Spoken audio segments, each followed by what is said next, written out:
All right, welcome to Bet the Edge. I'm Jay Croucher here with Drew Dinsick. As always, we're recording on a Tuesday afternoon. Today, we're going to talk about Champions League, Wednesday's slate, and the outright market. We'll talk some Premier League outright markets as well, and then close out with the Jimmy Butler saga ongoing and talk about the Southeast Division market with the Heat and Magic, with the Hawks somewhat receding into the background as they're decimated health-wise at the moment. But let's start off with the Champions League, which is heading into its final match day of this new kind of league group stage before we get to the knockouts. So some big-ish games on the slate. The biggest one in a way is Man City against Brugge. Man City are minus 550 on the win-draw-win. They effectively need to win, and they should, but they need to win to qualify for the next stage. That is the main game or match of note. Stuttgart-PSG is also a big one in a way where PSG need to get a result to progress. That's an interesting one because both of those teams, Drew, would benefit from just shaking hands and playing out a 0-0 draw, which is the result that they both want. So unfortunately on the big stage, I don't think we're going to get any lower division Italian scandals of 25 years ago in Stuttgart PSG, but both those teams might be just kicking it back to the goalkeeper if there's 5 minutes to play. Is there anything interesting of note to you in the Champions League at the moment, betting wise? I guess if we're going to paint the palette a little bit, color in the palette a little bit, what is happening right now? This is match day 8 of league phase. So we are at the death here. We will know after, after about 4 o'clock Eastern, I guess, tomorrow, how this is going to be shaping up for the knockout phase.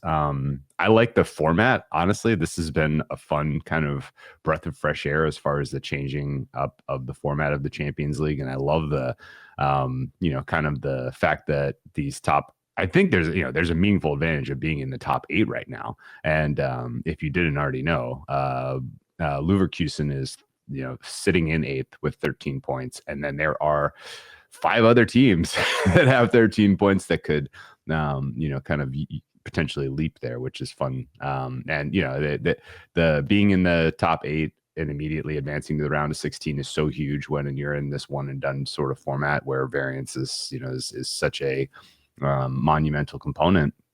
And I would say that just in general, the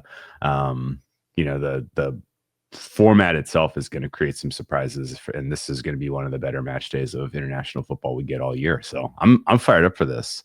Ultimately, I think the teams that kind of surprised me the most, where I have them rated like substantially higher than they have performed to this point.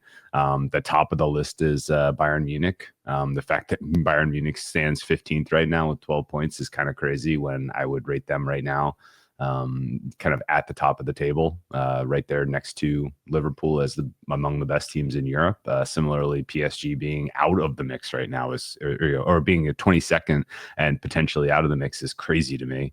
Man City similarly, 25th right now and out of the mix is crazy. But I tend to think there is still a lot of kind of pathways to the cream rising to the top before we even get to the knockout phase. So it's to me at least, I feel like this is the most tenuous top 8 that we have had to this stage in a international tournament like this. And a number of these teams, particularly the Italian teams, I think are at risk of falling down considering their matchups. Yeah, I think it's the most interesting thing to me about the Champions League this year is that there is no world-beating juggernaut like the Man City team a couple of years ago that won absolutely everything, like Pep's Barcelona, like the Barcelona that had the later iteration that had Messi, Suarez, and Neymar, even like the Real Madrid, some of the best teams under Ancelotti, the Ronaldo teams with Benzema didn't. All those teams are kind of better, I think, than the best team this year, which right now is probably Liverpool. Who, Liverpool came into the season kind of a distant third favorite to win the Premier League, and they've outperformed that. And they have a new manager that's given them some variance. I think they're reaching and living the higher ends of those potential outcomes at the start of the season. But like someone who's very invested in Liverpool to win the Premier League, and I watch them every week. They're awesome, but they're very vulnerable, and I think that they are the best team in Europe at the moment. But that doesn't mean what it used to in the past. In terms of the outright market, how it's priced at the moment, I think this is a very good example of how sometimes a market can be priced completely incorrectly, and there's still not necessarily a bet to be made. Like some of these prices and the ordering of the favourites is just objectively wrong. Like there's no chance that Manchester City, who are plus 900, are more likely to win the Champions League than Inter, who are plus 1600. And it's just purely because the market is rating these teams off of team strength and not weighting nearly enough to path and actual structure of the tournament, where Inter right now, they are in 4th position in the league phase. To your point, the top 8 teams, they will get a bye. And you need to be in the top 24 to advance out of the league stage.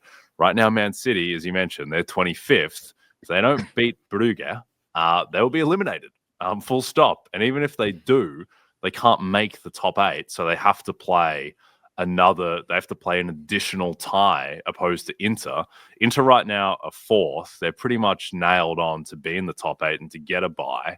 And also by being 4th, if they maintain that, which they should, being favoured in their final matchup, then the way it's structured is that they won't have to play any of Liverpool, Barcelona, or Arsenal to the semi-finals at least. So there's just no way how you slice it up. And yeah, like Man City's better than Inter, but it's not like they're gulfs apart to the point where they're better in terms of being able to withstand like a material chance that they're just out of the competition on Wednesday, or that they're better to offset having to play an additional tie and having to be, not favorably situated like Inter are, avoiding Liverpool, Barcelona, and Arsenal, who are 3 of the 5 best teams in the tournament. So, but again, so those odds are wrong.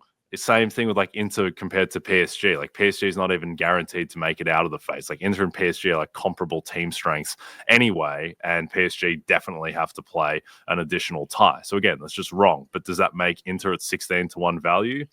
Like they're going to have to win 4 ties, and they're very good, but they're not as good as Liverpool, Arsenal, Madrid, Barcelona, Bayern, City. Like all these teams are better than Inter if they were in a head-to-head.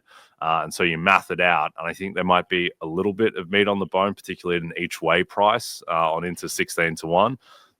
For people who are new to this world and don't know what each way betting is, it's basically you back a team outright and then you get half the payout if they make the final, and you can divide the bet between placing half your wager and stake on them to make the final at half the price and then half at the full outright price. So I thought that was just an interesting kind of way to look at this, where there's just so much book percentage in this market where the books seem to make everyone way too short. But Inter, to me, were kind of the most interesting one just because of their path. Yeah. I thought about this, and then I kind of did a little bit of let's just assume that the heavy chalk tomorrow comes through. There's not really a way for Munich or Real Madrid to move that much higher than about 13th, 14th. Who is Inter in the 4 likely to play in the round of 16? The 13th or 14th team.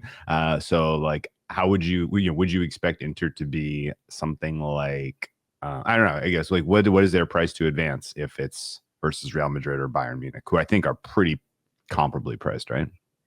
I'd say Madrid is slightly better than Bayern, but the same ballpark. I think the thing is, like, there's no home field advantage because there's 2 legs of the tie, and so they both play home and away. I think the way it's structured, the highest seed will get the second leg at home, which is valuable in case it goes to extra time or penalties, but it's not that material of an advantage overall. So Inter would be slight dogs against Bayern, and more pronounced dogs against Real Madrid, though it's not like they would be plus 250 to advance or anything against those teams. It's just that the league table there is enough fluctuation that can still happen that, in a nutshell, they are unlikely to get that bad of a draw. But yeah, certainly it's very possible. There are also worlds where, like it's the interesting thing here too is that like Liverpool and Barcelona, they are, effectively nailed on to the top 2 seeds. And there are worlds where, Bayern, Real Madrid, Juventus, they're in that 15 to 17 range right now, and they probably move up. But like, Real Madrid, they're going away to Stade Brestois this coming round, and Real Madrid minus 250 to win there. So it's not an absolute lock. So they could even slide a little bit into 16, 17. And then all of a sudden, you're Liverpool or Barcelona, and your reward effectively for being the best team in the league phase is that in the first knockout, you get to play Real Madrid, who might be the second best team in the world. So I think that now, like, there is just a ton of variance with the matchups and the path, and the only thing that you can really hang your hat on is that which teams are going to get the bye. And so that would be my starting point here. And then I think that it will get a little bit easier to price concretely. Now, if you have the technical capability, you could price all of this variance right now and come up with fares off of that. But it will get a lot simpler of a picture once we have the teams nailed into their final seedings. But yeah, that is an interesting little wrinkle that Bayern, Real Madrid, and Juventus aren't that good, but they're better than the Celtics and PSVs of the world behind them. But those teams just kind of hovering around the mid-table and potentially matching up with Liverpool and Barcelona in the first round or second round of knockouts is interesting. Ooh, that'd be fun. Can I ask your opinion on a couple of teams here, just because you're more of a soccer head here, a football head? The performances so far. The team that stands out and sort of surprise as far as, just what we've seen has been Atalanta. Atalanta sits 7th. I don't know much about them. I don't know much about their squad. I can only tell you that the data is saying that they're for real. They're taking on a Barcelona team as huge dogs, obviously, because of I'm assuming this is home field advantage related. But, basically that's just penciled in that Barcelona is just going to stomp these guys. Well, Barcelona is not falling out of the top 8 regardless of what happens in that contest. But Atalanta's loss would probably, force them down. Like, does Atalanta have enough juice to go toe to toe with Barcelona in this spot? And and what is it about this team that is making their statistics look so robusto as far as their Champions League performance so far? Yeah, Atalanta's an interesting one. They're very high variance of a team. So they play this kind of all-out attacking style. For anyone who doesn't know, they won the Europa League last year. They beat Bayer Leverkusen in the final as kind of meaningful dogs. It was the first match that Bayer Leverkusen lost all season. Atalanta have this manager, Gianpiero Gasperini, who's kind of this, legend in a way that got solidified by winning the Europa League last year. He's kind of this like late 60s kind of mad scientist, looks like a character from Back to the Future. But I think that they are a team just because of their style of all-out attack that they are kind of interesting in given matchups. I think with Barcelona, and this kind of ties into the most interesting thing about the slate on Wednesday, is that this is kind of, from a betting perspective, in a way, this is the most fun situation for betting into what are otherwise very liquid markets, where it's very difficult for the market, I think, to price, particularly live, to price in motivation. Because obviously if it's like match day 4 as opposed to 8, and that teams are going all out to win, that is easier to reconcile in terms of pricing than not knowing if Liverpool, they're taking this squad to PSV, where Liverpool are they are secure in one of the top 2 seeds at worst, and the difference between the first or second seed isn't that material. So they're not even bringing Mo Salah and some of their best players on the trip. So they're going to have this kind of conglomerate of players that have never really played together. So, they're still Liverpool. Liverpool's second stringers are still really good, but the market is largely guessing about what they're going to look like against PSV. Could just be a complete disaster. We don't know. In terms of specifically Barcelona against Atalanta, I think this is, and the live market for soccer, money lines do there is a similar kind of aspect to tennis where money lines will kind of rapidly update off of momentum factors and dominance in general play early on in the match. But that would be an interesting one live because, yeah, Barcelona, they don't really need this game, this match. Like, they're pretty, to your point, they're pretty secure. They're guaranteed top 8. They're, because of their goal difference, they're essentially guaranteed top 4. Yeah. And so, and they have a very, for a club of their quality, they have a very thin squad because of all their financial constraints. So they probably don't want to go, all out to secure second place in the league phase of the Champions League as opposed to third or fourth. So that is something where Atalanta, to your point again, they do need to win to secure the bye. So I do think that is an interesting angle and one to I'll back in the Champions League match day markets pre-flop to be pretty rock solid in terms of liquidity and having but live it could get a little bit wonky, and so I think that is definitely an interesting one to keep an eye on to see if just Atalanta are just trucking them early, and a given book hasn't updated their kind of momentum and live factors sufficiently. PSV Liverpool, another interesting one in that boat, but Barcelona Atalanta, that's a good one to call. Can I ask you one more question? Sure. Goal differential mattering, and the fact that right now Leverkusen is holding on by 1 over Villa and 3 over I guess really it's Villa, the Villa one. Does that make you look for like alt markets for Leverkusen? Like if they're up 2, they're still pressing kind of thing, just to make sure that they don't slip? Yeah, definitely. Yeah, that's a good call. I hadn't even thought about that, but certainly just particularly given that they're playing like Sparta Prague, who are not good, and Leverkusen are, like minus 900 favorites there, and goal difference is material for them. And, Aston Villa, their matchup is against Celtic, which again, Celtic are probably a bit better than Sparta Prague, but, Aston Villa's minus 200 favorites there. So in theory, they certainly have scope to pile on goals there. So, yeah, I think Leverkusen, and they're a team that will absolutely try and keep foot on the gas, and will kind of, in similar ways to the wonky like NBA Cup point differential scoring at the end of some of those games, they will look to keep to score heavily and try and secure that top 8 spot because it is such a good advantage. So yeah, good call out, Drew. Champions League sharp, Drew Dinsick. I like it.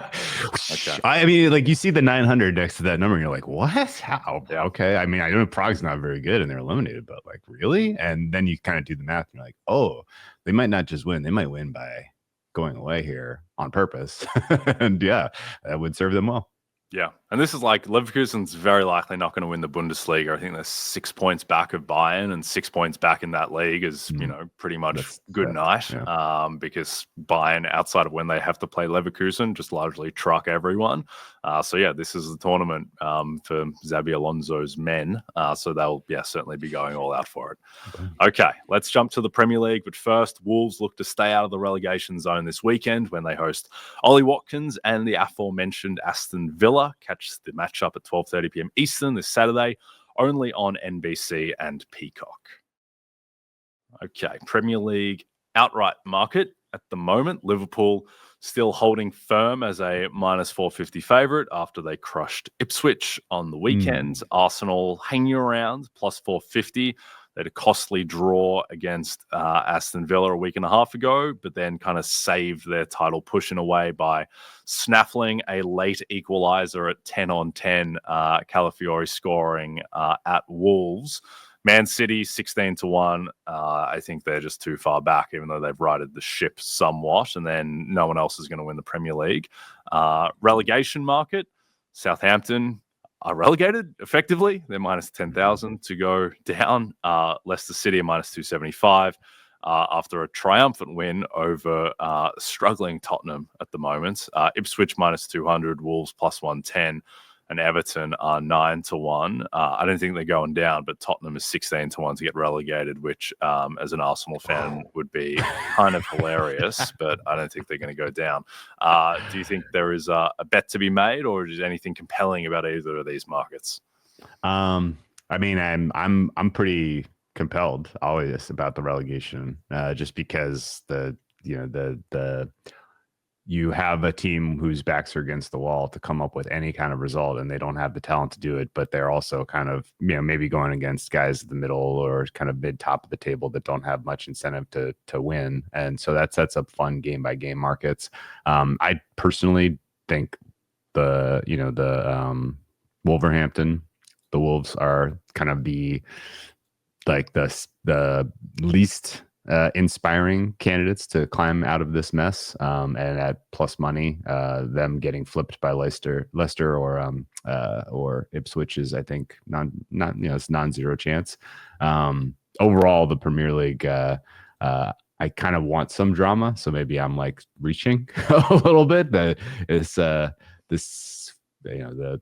stratification feels so clear this year. It's a little lacking interest at this point. And it would be fun if there was something that really mixed it up. I don't think Tottenham potentially going down is happening. Sorry, but their performances have been pretty brutal so far this year, and their rating right now for me, and it's not looking good. Overall, I think my team ratings would have basically a draw between Wolves and Leicester. And I think if a team does come out between Leicester and Ipswich, it would be Leicester, even though the market would kind of put them less likely. So maybe Leicester to kind of, as a to be relegated no bet is even better than taking Wolves yes, because I think I have less confidence that it's the Wolves for sure that are going down, as much as I have a little bit of hope that Leicester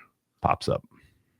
Yeah, I think Leicester's an interesting one because now they are remarkably out of the relegation zone right now on 17 points. Wolves have 16, Ipswich have 16, Southampton have 6 points from 23 matches, and they just don't have prayer in these games.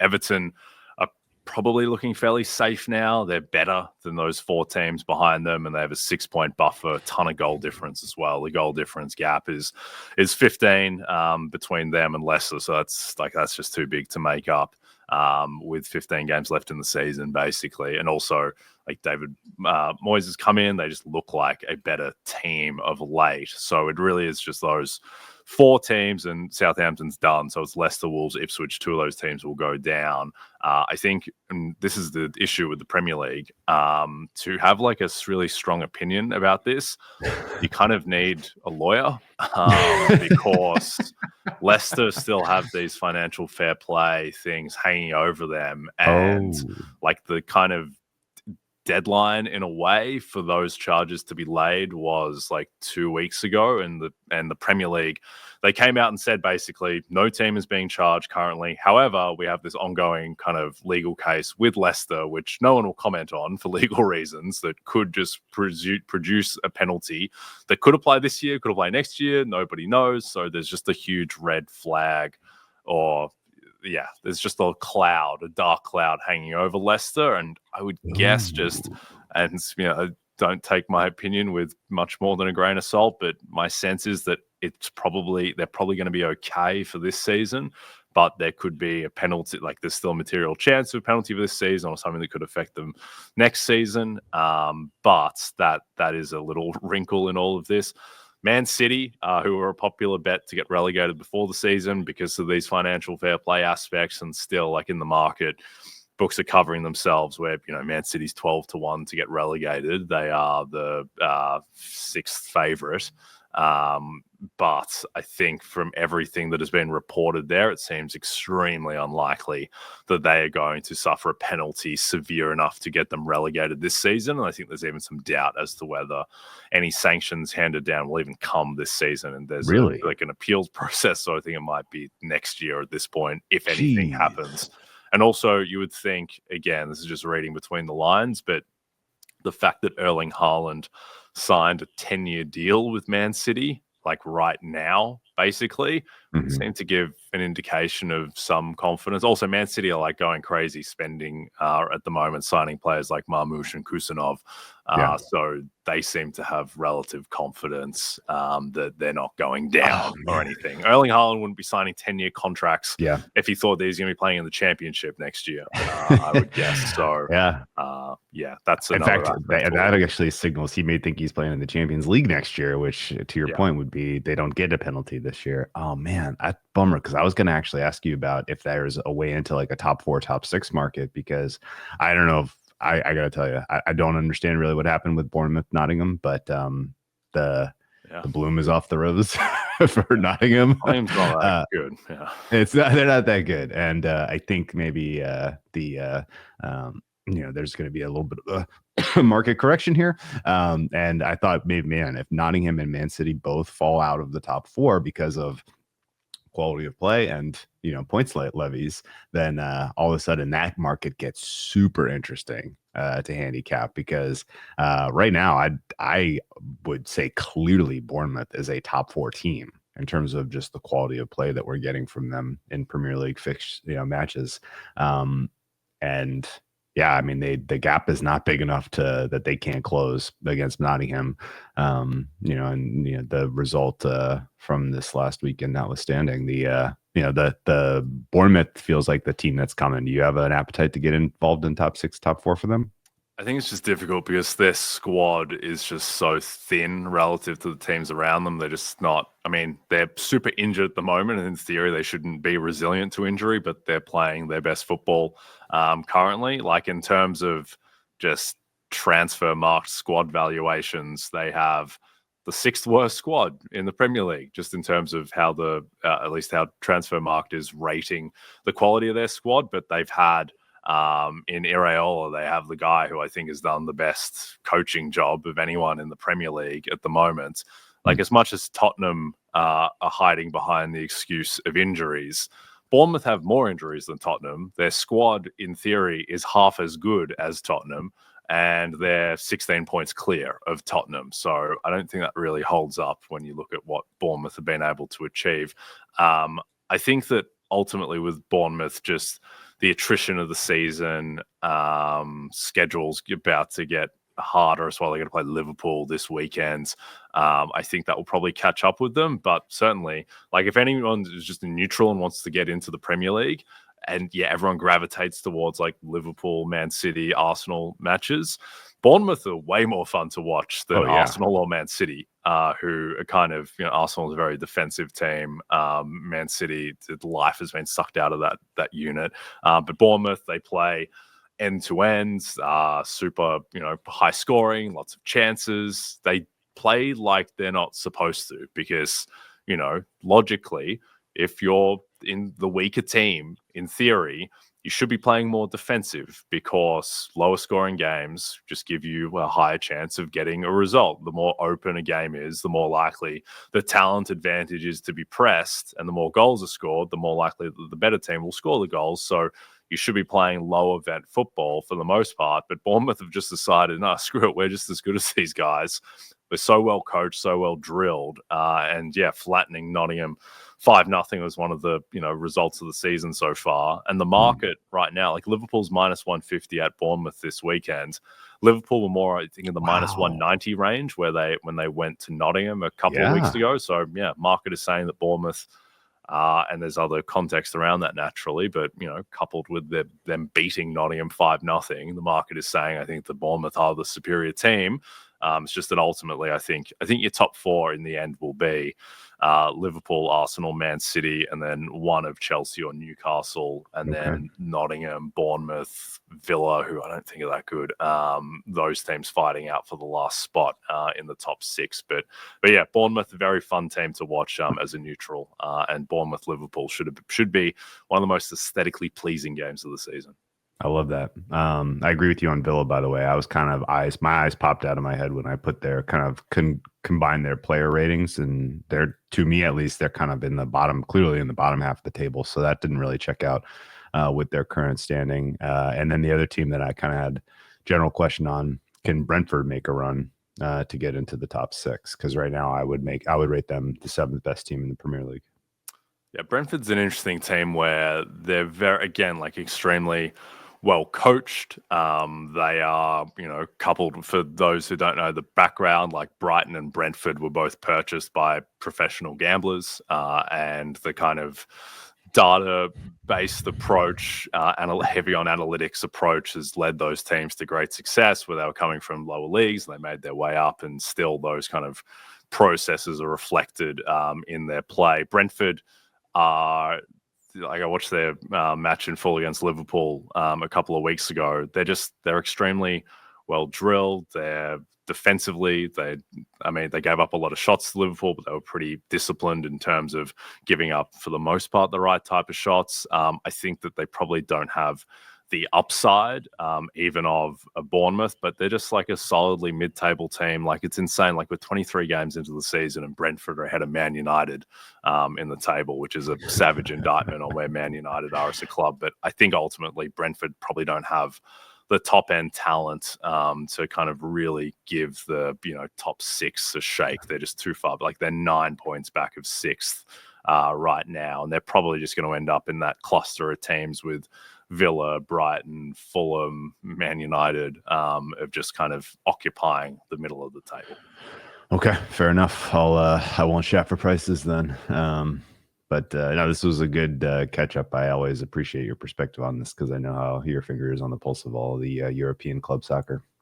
Indeed, and yeah, it's a fun time for people listening, as NFL is obviously, there's only one game left, and if you're looking for something else to get into, like, there's very few, if any, really better sporting products, I think, than the Premier League and the Champions League in the world. So very good time as we enter the second half of the season there to get involved. Okay, watch the biggest names in sports talk, including Mike Florio, Dan Patrick, Dan Lebitard, and Matthew Berry, as they cover the biggest moments on and off the field each weekday on the NBC Sports Now channel. It's now available on Peacock and free on most streaming platforms. Learn more at nbcsports.com/now. As you all know by now, we've teamed up with BetMGM this season. We'll be using BetMGM lines to make all our picks, and we'll have special offers for our listeners each week. If you haven't signed up to BetMGM yet, use bonus code BETEDGE, and you'll get up to a $1,500 first bet offer on your first wager with BetMGM. Here's how it works.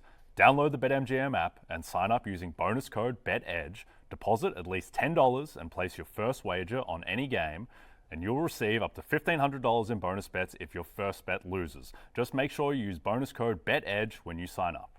See BetMGM.com for terms. 21 plus only. U.S. promotional offers not available in New York, Nevada, Ontario, or Puerto Rico. Gambling problem? Call 1-800-GAMBLER. Available in the U.S. Call 877-8-HOPE-NY or text HOPE-NY 467-369 in New York. Call 1-800-NEXT-STEP in Arizona, 1-800-327-5050 in Massachusetts, 1-800-BETS-OFF in Iowa, 1-800-981-0023 in Puerto Rico. First bet offer for new customers only, subject to eligibility requirements. Rewards are non-withdrawable bonus bets that expire in 7 days in partnership with Kansas Crossing Casino and Hotel.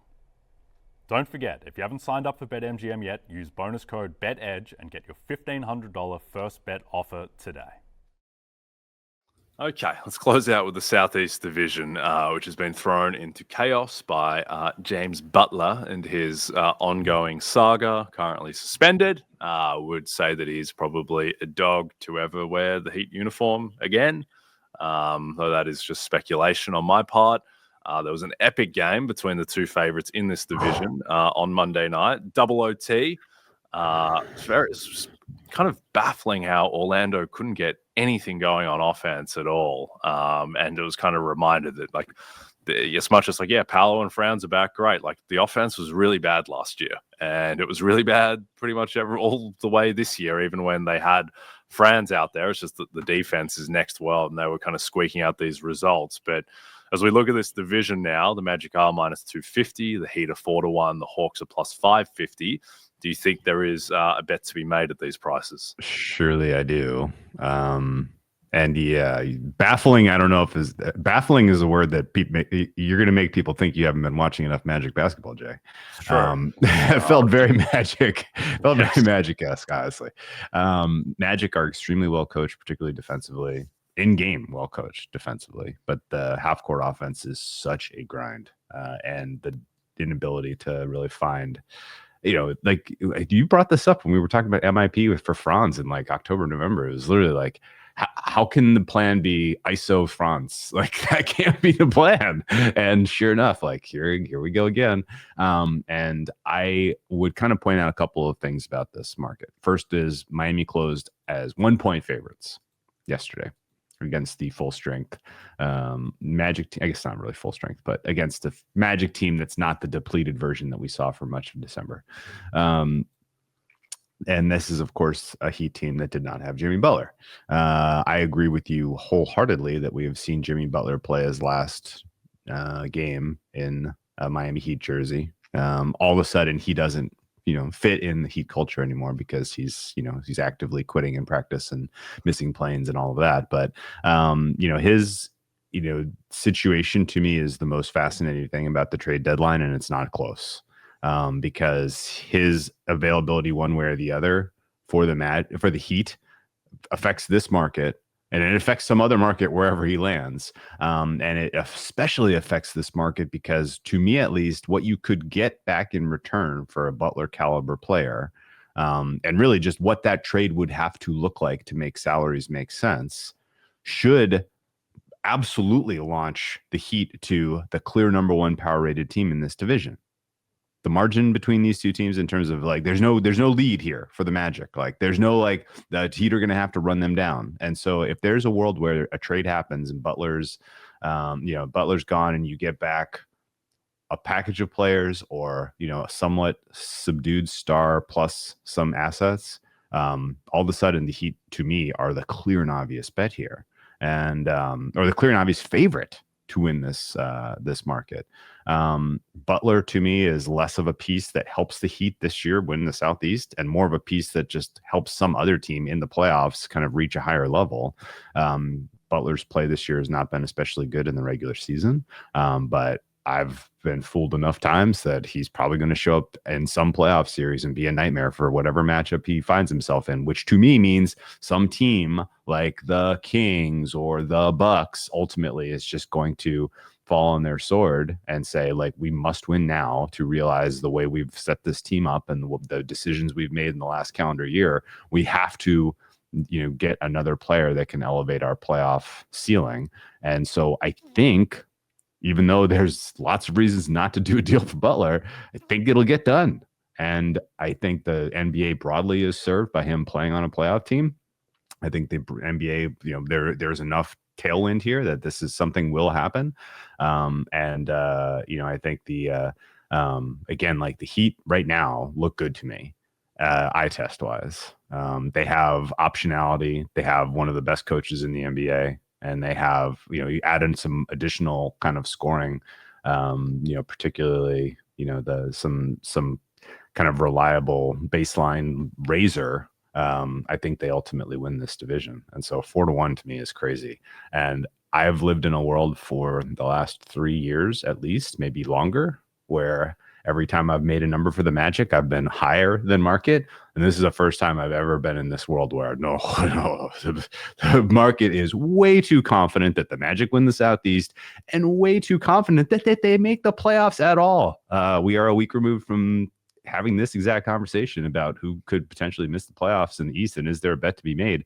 I staked 11-1 for the Magic to miss pretty aggressively, and I don't want it to happen. I like the Magic team. I like these players. I like the coach. I like to see them continue to build there. I like the fact that there is a defensive-oriented team in the East who can do some fun things. But that said, the prices in the market are just nowhere close to reality here. And I get it. With Franz back, it's a different team. But I'm genuinely concerned about how exactly they find their way through some tough competition. And we are a couple of coin flip games away from this Magic team being squarely in like the 9-10 plan. And that could be against the Sixers, where they could be home dogs. And a loss there eliminates them in one shot. A win there would put them against the likes of a Heat team on the road or a Pistons team on the road. And while, yes, there's certainly a way in to the playoffs for them if they're in the 9-10, I tell you what, it doesn't feel like 11-1 is a fair price for them on the no if that's what we're living in, or if that's even a possibility. So, yeah, the Magic to me are a giant red flag right now, every which way. And the fact that you can get into them by either missing the playoffs, which is a little bit more fragile bet, but with more upside, or by taking the Heat at 4-1, I think both are fair plays.